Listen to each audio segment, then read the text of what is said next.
అమరావతి కథలకి స్వాగతం. ఈరోజు వినబోయే కథ స్తంభన.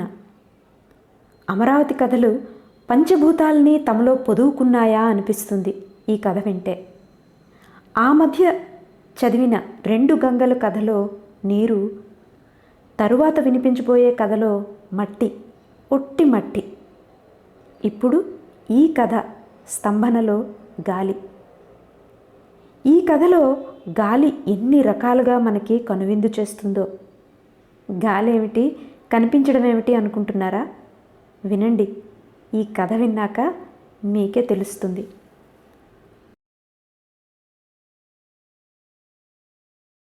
ఉక్క.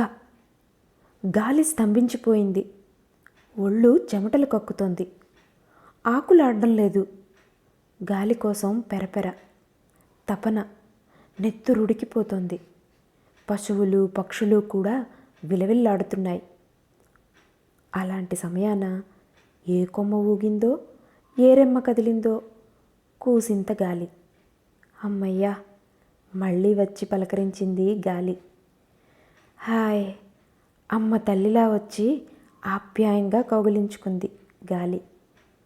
ముఖాల్లో చిరునవ్వులు, ప్రాణాలు తేరుకున్నట్టు, గుండె తేలికైనట్టు సుఖం.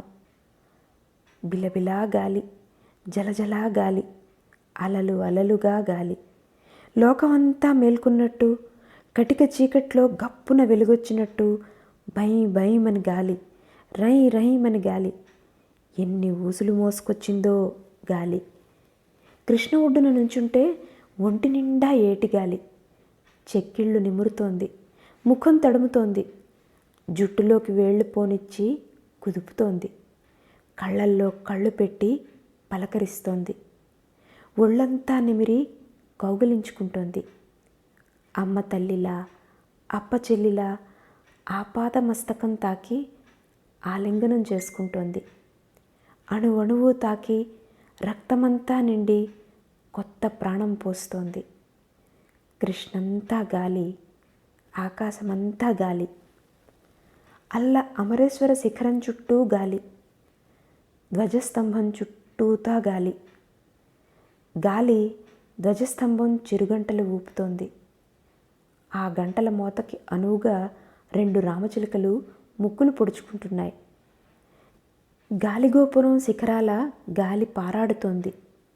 పక్కనున్న వేప చెట్ల మీద గాలి గంతులేస్తోంది. చిన్న రథం మీద చెక్కిన చిలక ముక్కులు ఎవరో విరగ్గొడితే వాటిని జాలిగా బుజ్జగిస్తోంది.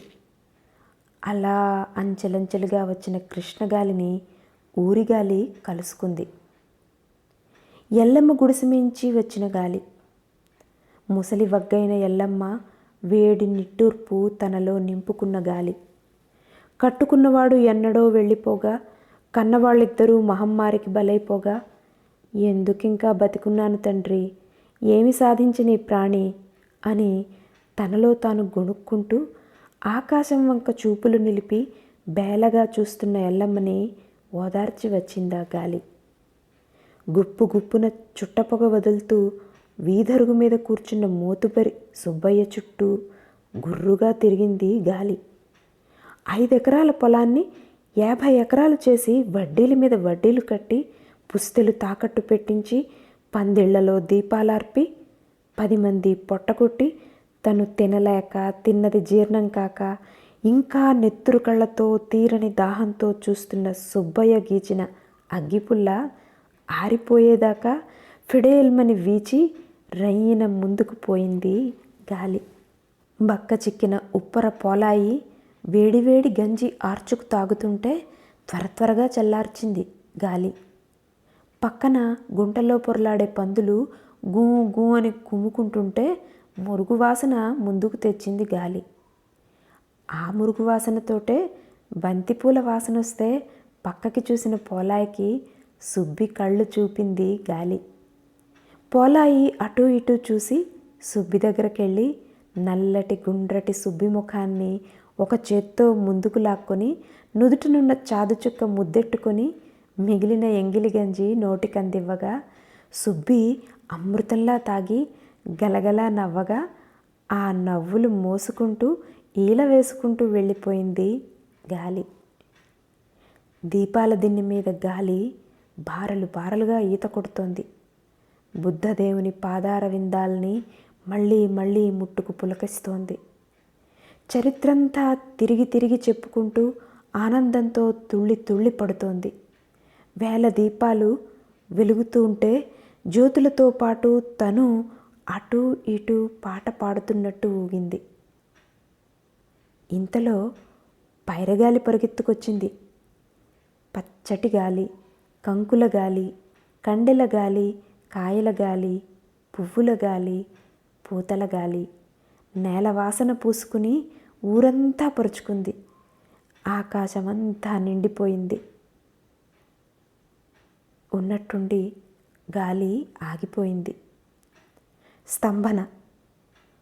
ఆకు కదలటం లేదు, రెమ్మ ఊగటం లేదు. ఎల్లమ్మ గాజు కళ్ళు ఆకాశంలోకి చూస్తున్నాయి.